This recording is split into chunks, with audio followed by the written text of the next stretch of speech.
देखिए अब तक के लेक्चरों में हम पुराने जो बेसिक क्वेश्चन थे वो कर चुके हैं। अब हम लोग आज पढ़ते हैं कुछ सम स्पेसिफिक एंगल और उनके लिए ट्रिग्नोमेट्रिक फंक्शन की वैल्यू क्या होती हैं, जैसे कि sine zero, cos zero, 30 degree, 45 degree, 60 degree, 90 degree. अब इनकी वैल्यू क्या होगी, कैसे होगी, इनको भी आपको अब आज निकालना सिखाते हैं। ठीक है। माना कि एक ट्रायंगल एबीसी है। क्या है? एक ट्रायंगल एबीसी है जिसमें जो पॉइंट बी है वो आपका 90 डिग्री बना रहा। At point B at right angle, वो कितना बना रहा है? Right angle. In triangle ABC right angle at B. अगर बी पे राइट एंगल बना रहा है तो मैं लिख देता हूं एंगल बी हमारा 90 डिग्री होगा। राइट एंगल का मतलब कितना होता है? जो एंगल बी है वो हमारा 90 होगा। ये परिभाषा, ये होती है आपकी डेफिनेशन किसकी? राइट एंगल की। इफ वन एंगल इज 45, मान लेते हैं कोई एंगल इसमें से ए को आप मान लीजिए, या ओके सॉरी यहाँ पे ए लिखिए, आप गलती से लिख गया था। ठीक है। जब आप यहाँ ए लिखेंगे तो मान लेते हैं ए एंगल 45 है। माना कि एक एंगल जो आपका है वो 45 है, एक 90 है। तो क्या आपका जो अगला एंगल होगा एंगल सी, वो भी आपका 45 हो जाएगा। बात आ गई। माना एक एंगल तो आपको 90 दिया है, राइट एंगल ट्रायंगल, एक को हमने लेट किया कि वो 45 है, तो जो थर्ड एंगल बचा वो अपने आप 45 हो जाएगा। कैसे होगा? ध्यान से देखिए, किसी भी ट्रायंगल के इंटीरियर एंगल का सम कितना होता है? 180 होता है। कितना होता है? 180। आप यहाँ पे 180 जब रखेंगे तो क्या यहाँ से आपको एंगल ए को आपने मान लेते हैं, एंगल बी को आपने सवाल में दिया गया है 90, और एंगल सी को मान लेते हैं आपने लेट किया, माना कि इसको लेट किया है तो ये 45, 180। जब इसको आप सॉल्व करेंगे तो यहाँ से आ जाएगा एंगल ए इक्वल टू 45। मतलब एक ऐसा राइट एंगल ट्रायंगल जिसका एक एंगल 90 डिग्री हो और एक 45 हो, तो जो थर्ड एंगल होगा वो भी हमेशा कितना होगा? 45 डिग्री का ही होगा। यहाँ से ये आ गया। तो अब यहाँ से एक बात और देखिए ध्यान से, अगर एंगल ए और एंगल सी बराबर हैं, एंगल ए और एंगल सी यहाँ से आपके बराबर आ गए, एंगल ए बराबर आ गया एंगल सी के, और कितना आया भैया? 45। तो आपको एक थ्योरम पढ़ाई गई होगी 9th में। कौन सी theorem? Equal angle opposite theorem. Equal angle opposite theorem से आपको पढ़ाया गया होगा क्या कि अगर एंगल बराबर हैं, एंगल कब इक्वल होते हैं? जब आपका ये ट्रायंगल आइसोसेलेस हो जाए। मतलब मैं यहाँ से क्या लिख सकता हूँ कि बीसी साइड जो है वो ए बी के बराबर होगी। जब आइसोसेलेस ट्रायंगल बनेगा, ध्यान दीजिए, जब आइसोसेलेस बनेगा, अगर बीसी साइड ए बी के बराबर है तो ये एंगल और ये एंगल आपस में बराबर होंगे। और वो आपने यहाँ से प्रूव किया कि ए एंगल जो है सी के बराबर और 45 है, तो यहाँ से पता चल गया है ए बी और बी सी साइडें आपस में बराबर होंगी। तो जब भी इनको एक नए कांस्टेंट आप के बराबर मान लीजिए, मान लेते हैं जो बी सी है उसकी लेंथ भी के है और ए बी की लेंथ भी के है। तो जब आप यूज करेंगे पाइथागोरस का, किसके? क्योंकि ये राइट एंगल ट्रायंगल है तो पाइथागोरस आसानी से लगाया जा सकता है। तो हम यहाँ से लगाएंगे देन बाई पाइथागोरस थ्योरम। जब आप यहाँ पे पाइथागोरस थ्योरम लगाएंगे, पाइथागोरस थ्योरम क्या कहती है? हाइपोटेनियस का स्क्वायर जो होता है वो बराबर होता है दो साइड जो आपकी बची हुई हैं उनके स्क्वायर के सम के बराबर होता है। क्या? अगली साइड आपके एक बेस होगी और एक होगा आपके पास परपेंडिकुलर। क्या होगा भैया? परपेंडिकुलर का स्क्वायर। क्या? जो हाइपोटेनियस है वो एसी है। मैं कई बार बता चुका हूँ कि जो हाइपोटेनियस होती है वो एक ऐसी साइड होती है जो 90 डिग्री के एंगल में पार्टिसिपेट नहीं करती है। ठीक है। इसके बाद बेस आपके पास ए बी है तो क्या ए बी का स्क्वायर हो जाएगा, और जो आपके पास परपेंडिकुलर है वो बी सी है, क्या बी सी का स्क्वायर हो जाएगा। यहाँ से ऐसा होगा। इसके बाद ध्यान से देखिए, आपने सवाल में निकाल रहा ए सी आपको निकालना है, हाइपोटेनियस आपको नहीं पता, लेकिन जो ए बी है आपने कितना मान रखा है? के। तो क्या है? यहाँ से के स्क्वायर हो जाएगा, और बी सी भी आपका के है तो क्या के स्क्वायर डायरेक्ट लिख दूँ। जिस दिन आप ए सी का होल स्क्वायर देखेंगे तो ये हो जाएगा 2k स्क्वायर। जब इनको ऐड करेंगे तो आपस में कितना हो जाएगा भैया? ये हो जाएगा 2k स्क्वायर। कितना हो जाएगा? 2k स्क्वायर हो जाएगा। ये आपस में हो जाएगा 2k स्क्वायर। कितना हो जाएगा भैया? 2k स्क्वायर हो जाएगा। अब जब आप क्या करेंगे, ठीक है, अब ये 2k स्क्वायर हो गया। यहाँ ध्यान देखिए, ये कितना आ गया आपके पास? 2k स्क्वायर आ गया। क्या यहाँ से आप जब AC का रूट उधर को भेजेंगे तो क्या ये हो जाएगा? रूट के अंदर 2k स्क्वायर हो जाएगा। अब यहाँ से आप लिखेंगे AC इक्वल टू, जो साइड आ जाएगी √2k आ जाएगी। कितनी आ जाएगी? जो हाइपोटेनियस की लेंथ आई वो आपके पास कितनी आ गई भैया? √2k के बराबर आ गई। कितनी आ गई? √2a के बराबर आ गई। अब हम चलते हैं using the definition of the trigonometric ratio. अब हम लोग यहाँ से ट्रिग्नोमेट्रिक रेशियो की डिफिनीशन यूज करेंगे और कुछ वैल्यू निकालते हैं। जैसे आपको ध्यान रहना चाहिए कि जो हम लोग लिख देता हूँ मैं यहाँ पे, using the definition of the trigonometric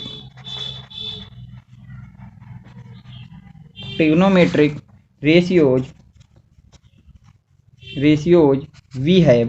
ठीक है, अब हम लोग जो ट्रिग्नोमेट्रिक रेशियोज की डिफिनीशन होती है उनका यूज करते हुए मैं आगे बढ़ता हूँ। ठीक है, यहाँ से तो आपको पता होगा साइन, किसकी बात कर लेता हूँ मैं, साइन की बात करता हूँ। अब मैं इसको आपको एंगल ध्यान से देखते जाइएगा, मैं इसको यहाँ पे लगाता हूँ। जैसे हम बात कर रहे हैं साइन के किसी एंगल की, किसकी बात कर रहे हैं भैया, साइन के किसी एंगल की, तो क्या साइन ए लिखूंगा तो ये एंगल होगा साइन ए, साइन ए ये एंगल होगा। अगर मैं मान लेता हूं कि ए जो हमारे पास है 45, मान लेता हूं, यहां से लेट कर लेता हूं, जो एंगल ए आपने भी निकाला वो कितना निकाला है, 45 डिग्री निकाला है।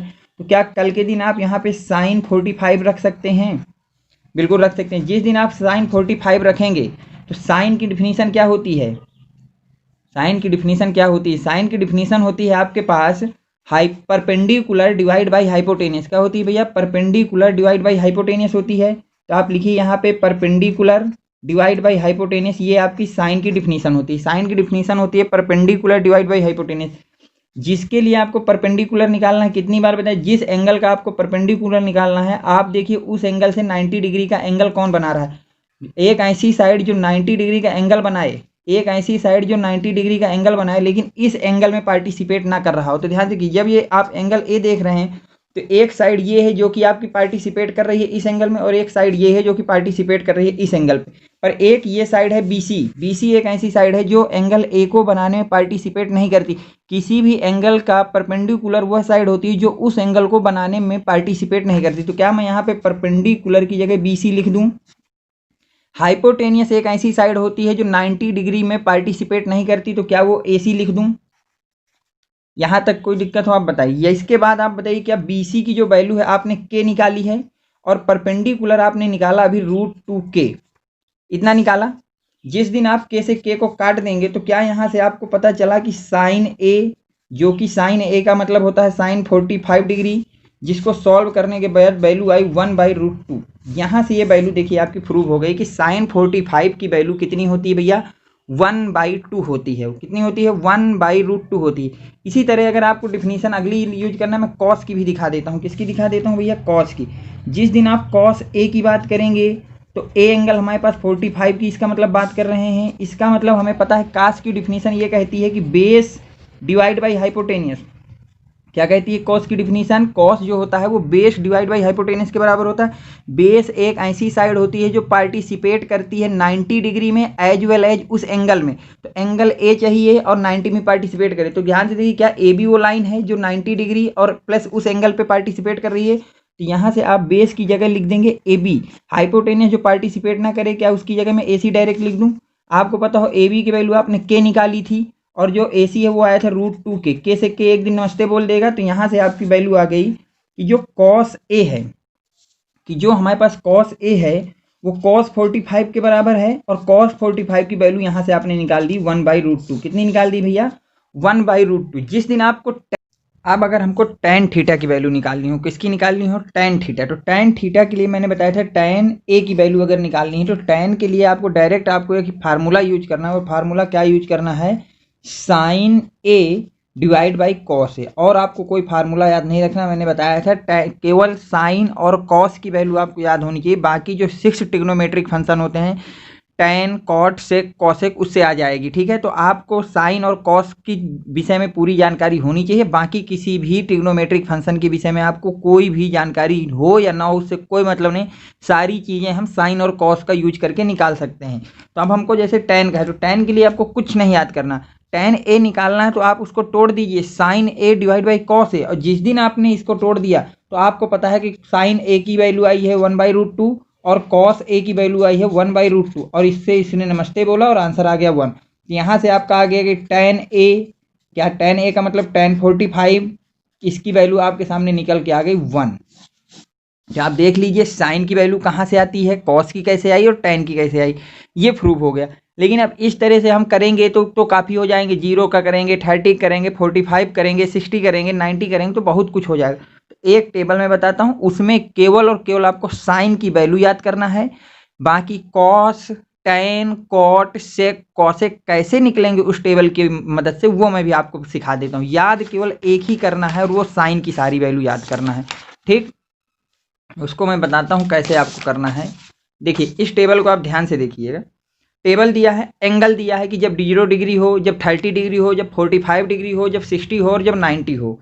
इस टेबल के लिए आपको केवल और केवल साइन की वैल्यू याद रखना है। साइन 0 पे होता है 0, √30 डिग्री पे होता है 1/2 और 45 डिग्री पे साइन होता है 1/√2 और 60 पे होता है √3/2 और 90 पे होता है 1।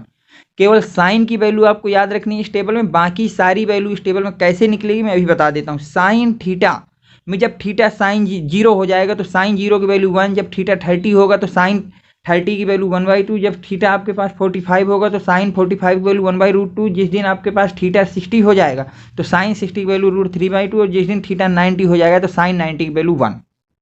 यहाँ तक आप कोई दिक्कत नहीं। जिस दिन आपको कॉस की वैल्यू निकालनी हो तो साइन की जो वैल्यू आई है उसको पलट दीजिए, जो मैक्सिमम वैल्यू है 1, यहाँ से आप लिखना चालू करिए और इसको पूरी तरह से आप पलट दीजिए बस, और आपको कुछ नहीं करना, उल्टा लिख दीजिए। ये आपका कॉस के सारी वैल्यू आ गई। जिस दिन आपको टैन निकालना होगा, क्या निकालना होगा, टैन थीटा। टैन का मतलब होता है sine theta divide by cos theta. तो आप यहाँ से साइन और कॉस, साइन लिखा है कॉस लिखा है, जिस दिन 0 को 1 से डिवाइड करेंगे क्या आंसर 0 आएगा। जिस दिन आप 1/2 को डिवाइड करेंगे √3/2 से क्या आंसर 1/√3 आएगा। जिस दिन आप 1/√2 को 1/√2 से डिवाइड करेंगे क्या आंसर 1 आएगा। जिस दिन आप √3/2 को 1/2 से डिवाइड करेंगे क्या आंसर √3 आएगा। और जिस दिन 1 को 0 से डिवाइड करते हैं, मैंने आपको बताया था 9th में कि जब भी किसी भी पॉजिटिव नंबर को 0 से डिवाइड करते हैं तो उसका आंसर आता है अनडिफाइंड, मतलब ये डिफाइंड नहीं है और उसको हम इन्फिनिटी से रिप्रेजेंट करते हैं। तो यहाँ पर इन्फिनिटी लिख दूँ, कोई दिक्कत नहीं है। अब आपको कॉट की वैल्यू लिखना है, किसकी लिखना है भैया, कॉट की। यहाँ थोड़ा गलत हो गया था लिखने में, ये कॉट थीटा की लिखना है। तो कॉट थीटा के लिए आपको कुछ नहीं करना है, जो टैन की वैल्यू आई उसको पूरी तरह से आप पलट के रख दीजिए, वो आपकी हो गई कॉट की वैल्यू, ठीक है।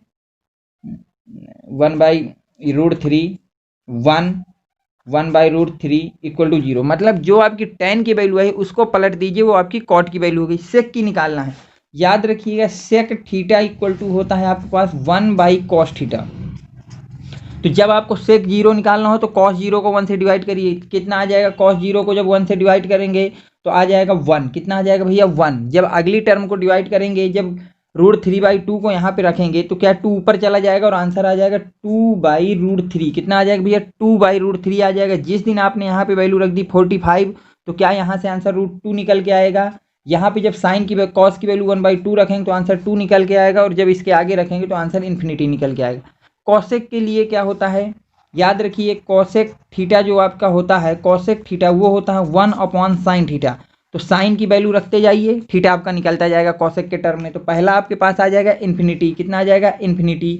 अगला आपके पास आ जाएगा √3, अगला आ जाएगा 1, अगला आ जाएगा 1/√3 और अगला आ जाएगा 0, ठीक है। इस तरह से वैल्यू निकल आएंगी, कॉसेक की आ जाएंगी, सेक की आ जाएंगी, ठीक। जब 0 करेंगे इतना हो जाएगा 1/2, अरे रुको थोड़ा गलत हो गया। यहाँ पे जो आएगी वैल्यू आपके पास वो आ जाएगी 2, कितनी आ जाएगी भैया 2 वैल्यू आएगी। और यहाँ पे जो वैल्यू आएगी वो √2 आएगी, √2 आएगी। और जब इसको आप डिवाइड करेंगे किससे 65 से, तो ये आ जाएगी 2√3, कितनी आ जाएगी भैया 2√3, और ये वैल्यू आपके पास आ जाएगी 1, ठीक। इसमें आप रख के देखिएगा, ऐसी वैल्यू आपको मिल जाएंगी। तो आपको केवल साइन की वैल्यू याद रखना है कि साइन 0 कितना होता है, साइन 30 कितना होता है, कॉस साइन 45 कितना होता है, साइन 60 कितना होता है, साइन 90। कॉस के लिए साइन की सारी वैल्यू को पलट के रख दीजिए, टैन के लिए साइन को कॉस से डिवाइड कर दीजिए, कॉटेक के लिए कॉट को उल्टा रख दीजिए, टैन को उल्टा रख दीजिए, सेक के लिए 1/cos थीटा रख दीजिए, और कॉसेक के लिए 1/sin थीटा आप रख दीजिए।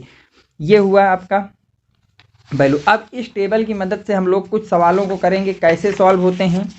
इस टेबल को कैसे याद करना है आपको मैंने बता दिया, केवल साइन की वैल्यू याद रखना, बाकी आपको निकालना आना चाहिए कैसे निकालते हैं, ठीक। तो इसका भी आपका काम हो गया। अब मैं कुछ सवाल आपको कराता हूँ और दिखाता हूँ उनको कैसे करना है। देखिए जैसे आपको दिया है इवेल्युएट द वैल्यू, आपको ये सवाल दिया है इनमें वैल्यू निकालना है। तो आप देखिए ये लिखा है sine 60 degree into cos 45 degree plus cos 60 degree into sine 45 degree. तो इनमें सबकी केवल वैल्यू रखना है। क्या आपको पता है कि जो साइन 60 होता है वो होता है √3/2, कॉस 45 होता है 1/√2, प्लस cos 60 का वैल्यू हो गई 1/2 और sin 45 का मतलब हो गया 1/√2। अब इसको सिंपली आपको केवल और क्या कर लेना है, सॉल्व कर लेना है। जब आप सॉल्व करेंगे तो यहाँ पे बनेंगे √3/2√2 प्लस 1/2√2। अब पूरे का एलसीएम आ जाएगा 2√2, कितना आ जाएगा 2√2 और ऊपर आ जाएगा √3 + 1। ये आपका फाइनली आंसर हो जाएगा। कितना आएगा √3 + 1 डिवाइड बाई 2√2। ठीक है, यहाँ कोई दिक्कत हो आप बताइए, नहीं है तो आगे बढ़ता हूँ। अब देखिए अगला दिया है cos 60 cos 30 minus sin 60 sin 30। तो आपको पता है cos की वैल्यू रख दीजिए। cos 60 कितना होता है भैया 1/2 होता है। cos 30 कितना होता है √3/2 होता है। माइनस sin 60 कितना होता है √3/2 होता है। और sin 30 होता है आपके पास 1/2। जब आप इसको आगे सॉल्व करेंगे तो ये ऊपर बन जाएगा √3/4 और इधर बन जाएगा माइनस का √3/4। जब आप एलसीएम लेंगे तो 4 आ जाएगा और ऊपर बन जाएगा √3 माइनस का √3 इक्वल टू कितना आ जाएगा 0/4। जीरो को किसी भी पॉजिटिव नंबर से डिवाइड करने पे हमेशा आंसर 0 आता है। कितना आता है 0। ये सॉल्व हो गया। इसको आप देख लीजिए, कोई दिक्कत हो बताइए। अगले में चलते हैं। अब आपको दिया है sin 60 cos 30 plus sin 30 cos 60। सारी वैल्यू आपको पता है, केवल वैल्यू रखिए और सॉल्व करिए। sin 60 की वैल्यू होती है √3/2 प्लस cos 30 की वैल्यू होती है नहीं sin 60 की हो गई और cos 30 की होती है √3/2 प्लस sin 30 की वैल्यू होती है 1/2 और cos 60 की वैल्यू होती है आपके पास 1/2। जब आप सॉल्व करेंगे तो यहाँ हो जाएगा 3/4 प्लस 1/4। पूरे का एलसीएम लेंगे तो आ जाएगा 4 और ऊपर हो जाएगा 3 + 1 और 4/4 आ जाएगा। और 4 का आंसर डिवाइड करने के बाद आपका 1 बचेगा। इस सवाल को आप देख लीजिए, कहीं भी प्योरली कैलकुलेशन है, बस आपको वैल्यू याद होनी चाहिए स्टैंडर्ड एंगल पे। ठीक है, आगे चलते हैं। यहाँ तक कोई आपको कन्फ्यूजन नहीं होगा, उम्मीद करता हूँ। ठीक है, अब आगे देखिए क्या होगा। अब जैसे आपको दिया है cosec square 30 degree into sine square 45 degree minus sec square 60 degree. आप कॉसेक 30 की वैल्यू देखिए कितना होता है। हमको पता है जो कॉसेक 30 होता है उसकी वैल्यू होती है 2। कितनी होती है 2 और उसका स्क्वायर है तो क्या स्क्वायर कर दूँ। इंटू साइन 45 की वैल्यू हमको पता है 1/√2 होती है और साइन का स्क्वायर है तो इसका भी स्क्वायर कर दूँ। माइनस सेक 60 की वैल्यू कह रहा है। सेक 60 की वैल्यू हमको पता है होती है 2 और पूरे का स्क्वायर क्या इसका भी मैं स्क्वायर कर दूँ। अब जब इसको सॉल्व करेंगे तो क्या ये 4 इंटू 1/2 माइनस का 4 बनेगा। इसको ये नमस्ते करेगा तो 2 माइनस का 4 बचेगा और जब सॉल्व करेंगे तो आंसर आ जाएगा -2। कितना आ जाएगा भैया -2। इसको जब सॉल्व करेंगे तो आपके पास आंसर आएगा -2। अगले में चलता हूँ। अगला सवाल आपका क्या कह रहा है उसकी बात कर लेते हैं।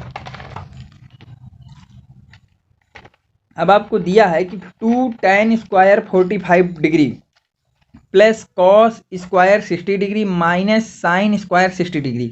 इसकी भी वैल्यू आपको फाइंड करना है। देखिए 2 को आप वैसे ही रख लीजिए, 2 से हमारा कोई मतलब नहीं है। tan की बात करते हैं। tan 45 डिग्री का मतलब होता है 1, तो 1 और tan का स्क्वायर है तो मैंने स्क्वायर लगा दिया।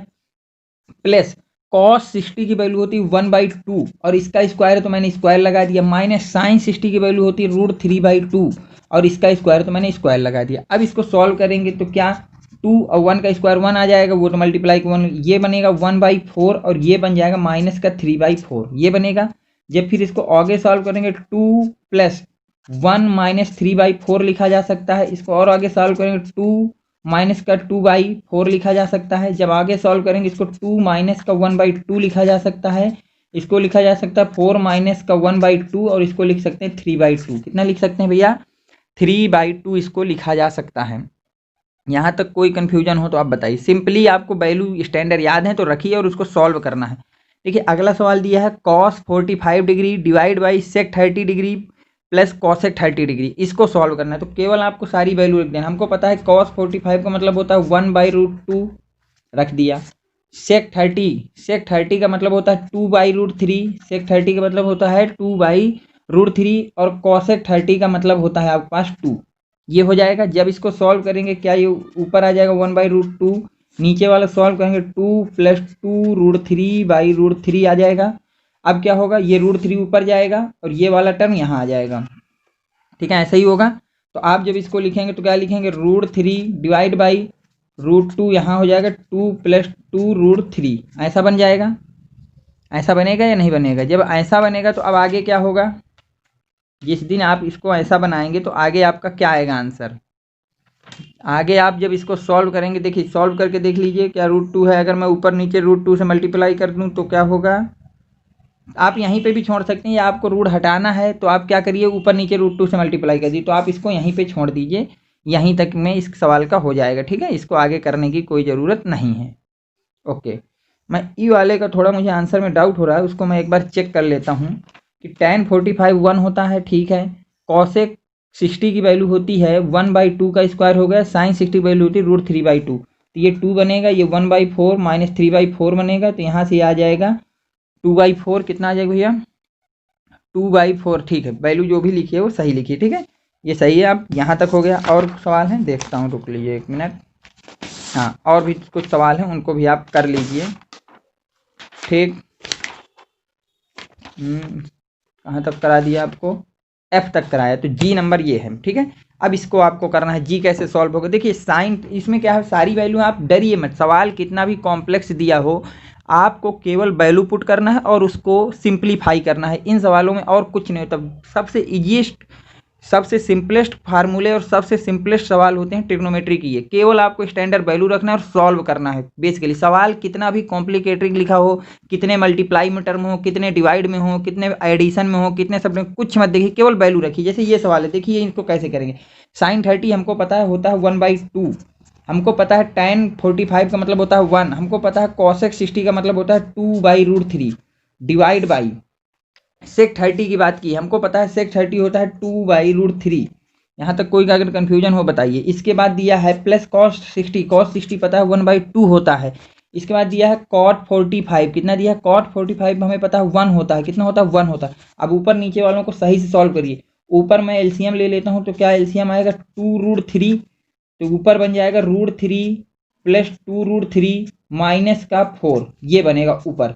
नीचे का जो एलसीएम लेंगे तो वो भी आ जाएगा 2√3, कितना आ जाएगा भैया, 2√3 एलसीएम आएगा। और जब इसको लिखेंगे तो वो आ जाएगा 4 प्लस का √3 प्लस का 2√3, ये आ जाएगा। अब क्या होगा, ये वाला टर्म यहाँ जाएगा, नहीं ये वाला टर्म यहाँ जाएगा और ये वाला यहाँ जाएगा। अब इसको जब सॉल्व करेंगे तो देखिए ध्यान से क्या बनेगा, 3√3, क्योंकि ये 2√3 2 है और एक रूट ये है, तो कितना हो जाएगा, 3√3 हो जाएगा -4, और नीचे वाला भी ऊपर जाएगा और साथ में इसमें मल्टीप्लाई में चला गया 2√3। नीचे क्या होगा, देखिए 2√3 पहले से है और इसमें एक जुड़ जाएगा, ये हो जाएगा 4 प्लस 3√3, ये बनेगा। क्या 2√3 से ये कट जाएगा। देखिए ऊपर आपके पास क्या बचा हुआ है, ऊपर बचा है 3√3 -4 और नीचे बचा है आपके पास 3√3 + 4, यही आपका फाइनली आंसर होगा। ठीक, इसको यहाँ तक आप करके छोड़ सकते हैं, इसमें कोई वो नहीं। ठीक है, अब देखिए अगला सवाल क्या दिया है, 5 cos square 60 degree plus 4 sec square 30 degree minus tan square 45 degree divide by sine square 30 degree plus cos square 30 degree, ये आपको सवाल दिया गया है। तो अब आप इसको आगे देखिए। तो मैंने क्या बताया, केवल आपको स्टैंडर्ड थीटा जो दिया है उसकी वैल्यू पुट करना और सिंपल सा फॉर्म करना। देखिए 5 है तो 5 को ऐसे ही आप रख दीजिए। cos 60 का स्क्वायर है तो cos 60 कितना होता है हमारे पास 1/2, तो इंटू cos 60 की वैल्यू रख दीजिए 1/2 और इसका स्क्वायर है तो स्क्वायर कर दीजिए आप। फिर क्या है, प्लस है तो प्लस लगा दीजिए। फिर 4 दिया है तो 4 लिख दीजिए। सेक स्क्वायर 30, तो सेक की वैल्यू आपको पता होना चाहिए कि सेक 30 हमारा कितना होता है और उसी को आप यहाँ पे पुट कर दीजिए और बात खत्म हो गई। सेक 30 क्या होता है आपके पास, सेक 30 आपके पास आता है कितना, 2/√3, कितना आता है भैया, 2/√3 आता है। सेक 30 आपके पास आता है 2/√3, तो यहाँ पे मैं रख देता हूँ 2/√3। अब इसका स्क्वायर है तो स्क्वायर कर दीजिए, माइनस tan स्क्वायर 45 डिग्री, तो पहले आपको वैल्यू पता होनी चाहिए किसकी, tan 45 डिग्री, तो tan 45 होता है 1 और इसका स्क्वायर है तो स्क्वायर हमने भी कर दिया। अब आपको क्या है, पूरे का डिवाइड लगा है तो पूरे का डिवाइड लगा दीजिए। अब साइन स्क्वायर 30 दिया है तो साइन 30 की वैल्यू होती है 1/2 और इसका स्क्वायर है तो स्क्वायर कर दिया, प्लस लगा है प्लस लगा दिया। फिर उन्होंने बोला कॉस स्क्वायर 30 डिग्री, तो कॉस 30 की वैल्यू होती है √3/2, कितनी होती है भैया, √3/2 और इसका स्क्वायर तो स्क्वायर कर दिया। अब इसको आप सिंप्लीफाई करिए, ध्यान से देखिए, क्या ये 5/4 बन जाएगा जब आप इसका स्क्वायर खोलेंगे, प्लस का ये हो जाएगा 4 इंटू यहाँ से कितना स्क्वायर है 4 और नीचे कितना आ जाएगा 3 माइनस का 1 डिवाइड बाई ये हो जाएगा 1/4 प्लस का 3/4, क्या ये बनेगा। आप यहाँ तक आप देख लीजिए क्या ऐसा ही होगा। अगर ऐसा होगा तो अब इसके आगे देखिए क्या करेंगे आप लोग। अब यहाँ से आपको पता है कि ये जो 5/4 प्लस इसको लिखा जा सकता है कितना भैया 16/3 -1 डिवाइड बाई नीचे का मैं 4 एलसीएम ले रहा हूँ तो नीचे हो जाएगा 1/3 ये हो जाएगा। अब कल के दिन जब आप इसको सॉल्व करेंगे तो इसका एलसीएम आएगा 12 कितना आएगा भैया 12 आएगा। यहाँ कितना हो जाएगा 5 × 3 मतलब 15 ये हो जाएगा 64 और माइनस का कितना आ जाएगा 12। अब नीचे बन जाएगा 4/4 नीचे कितना बन जाएगा भैया 4/4 4 से 4 नमस्ते हो जाएगा। ऊपर क्या होगा देखिए ध्यान से ये बनेगा कितना 9/7 डिवाइड बाय -12 डिवाइड बाई 12 ऐसा बनेगा। इसमें आपके पास यही तो चीज़ बनेगी। अब जब ऐसा बनेगा तो आप इसको और ध्यान से देखिए जब आप इसमें 12 चले जाएंगे तो ऊपर कितना बचेगा 7 और 67/12 ये बचेगा। यही आपका फाइनली आंसर हो जाएगा। आप फिर से देखिए कुछ नहीं करना जो भी आपको दिया है स्टैंडर्ड जो वैल्यू पता है उनको रख लीजिए और सिंपलीफाई इसको कर दीजिए बस। ठीक पूरा आप देख लीजिए अगर कहीं पे कैलकुलेशन में कोई दिक्कत हो तो आप कमेंट में बताइएगा मैं उसको आपको सॉल्व करने की कोशिश करूँगा। ठीक इसमें भी कोई दिक्कत नहीं होनी चाहिए मेरे हिसाब से। अब देखिए अगला सवाल क्या दिया है इसको भी आप पढ़िए ध्यान से।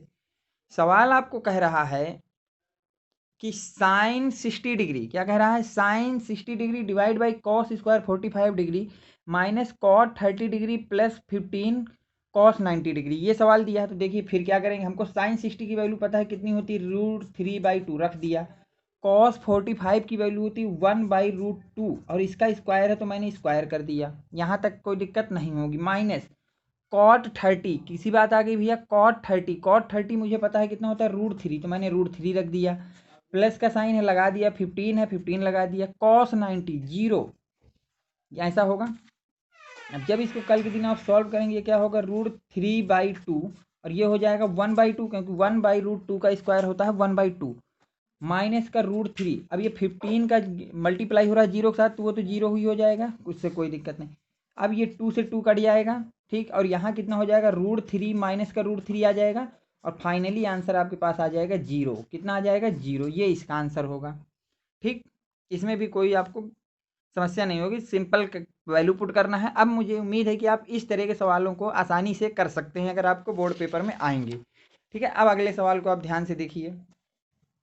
सवाल दिया गया prove that 2 times of cos 60 degree की पावर 4 प्लस साइन 30 डिग्री की power 4 minus tan square 60 degree plus cot square 45 degree plus 3 sec square 30 degree equal to 1/4 prove करना है कि इसकी वैल्यू 1/4 के बराबर है। तो आप इसको क्या करिए लेफ्ट हैंड साइड से आप चलिए। कहाँ से चलते हैं भैया लेफ्ट हैंड साइड 2 है 2 लगा दिया ब्रैकेट लगा है ब्रैकेट लगा दिया।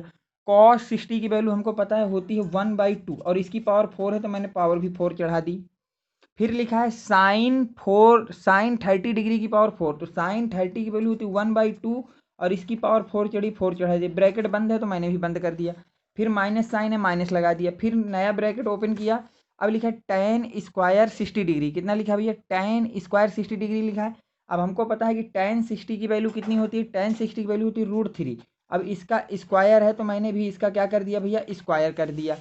फिर क्या है plus cot square 45 degree cot square 45 degree तो मुझे पता है कॉट 45 की वैल्यू होती है 1 तो 1 और इसका स्क्वायर है तो स्क्वायर कर दिया प्लस आप ठीक। अब क्या क्या होगा प्लस 3 सेक स्क्वायर 30 डिग्री लिखा है तो मैं यहाँ पे जगह नहीं यहाँ नीचे लिख दे रहा हूँ 3 सेक 30 की वैल्यू कितनी होती है आपको पता है वो होती है 2/√3 और उसका पावर स्क्वायर है तो 2 कर दिया। अब जब आप इसको सॉल्व करेंगे कल के दिन तो क्या होगा 2 ब्रैकेट के अंदर ध्यान देखिए क्या 1/4 प्लस 1/4 माइनस ये √3 का स्क्वायर है तो क्या यहाँ से 3 आ जाएगा बाहर 1 का स्क्वायर है क्या प्लस 1 हो जाएगा प्लस लगा है क्या ये 3 इंटू 2 का स्क्वायर 4 और √3 से बाहर 3 आ जाएगा ऐसा होगा। कल के दिन 3 को नमस्ते करेगा। यहाँ देखिए 2 जब एलसीएम लेंगे तो 4 आ जाएगा और ऊपर 2 बन जाएगा क्या ऐसा बनेगा माइनस का जब 3 में 1 जोड़ोगे तो क्या 4 हो जाएगा और प्लस का 4 आपका चल ही रहा है ऐसा होगा। फिर क्या कल के दिन आपका ये 2 से मल्टीप्लाई होगा तो 4/4 माइनस का 4 प्लस का 4 हो जाएगा ये माइनस प्लस से कट जाएगा और 4 को 4 डिवाइड कर देगा और आंसर आ जाएगा कितना 4 से 4 को डिवाइड कर देंगे आंसर आ जाएगा 1/4 कितना आ जाएगा भैया 1/4। देखिए कहीं कैलकुलेशन में मिस्टेक हो गई आप ध्यान से इसको चेक करिए कहाँ मिस्टेक हुई है। मैं चेक कर लेता हूँ एक बार फिर से मिस्टेक कहाँ हुई। ओके ओके ओके, ये पावर 4 है, देखो मिस्टेक यहाँ पे हुई है, ये पावर 4 है तो क्या ये 8 बनेगा। ध्यान देखिए ये पावर 4 है ना, तो मैंने इसको स्क्वायर की तरह खोल दिया था, ये क्या पावर 8 बनेगा, 1/8 होगा।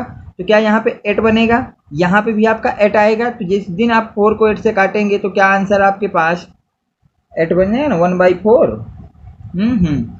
तो भी तो नहीं आ रहा ना आपका 1/4, तो ये कैसे आएगा इसको ध्यान से देखते हैं। 1 आपके पास हो जाएगा अरे नहीं नहीं नहीं नहीं, ये 4 पावर है। Okay okay, sorry sorry sorry, दिमाग कहाँ पता नहीं चला गया। 16 होगा पावर कितना, जब 1 2 की पावर 4 खोलेंगे तो क्या 16 बनेगा। जिस दिन ये 16 बनेगा तो क्या नीचे 16 बनेगा। अब 4 को 16 से डिवाइड जिस दिन करोगे क्या ये 1/4 बचेगा। ठीक है, इतने सवाल आप देखिए, अगर कोई डाउट है किसी सवाल में तो आप कमेंट में लिखिएगा, मैं उसको सॉल्व करने की कोशिश करूंगा। ठीक, ओके।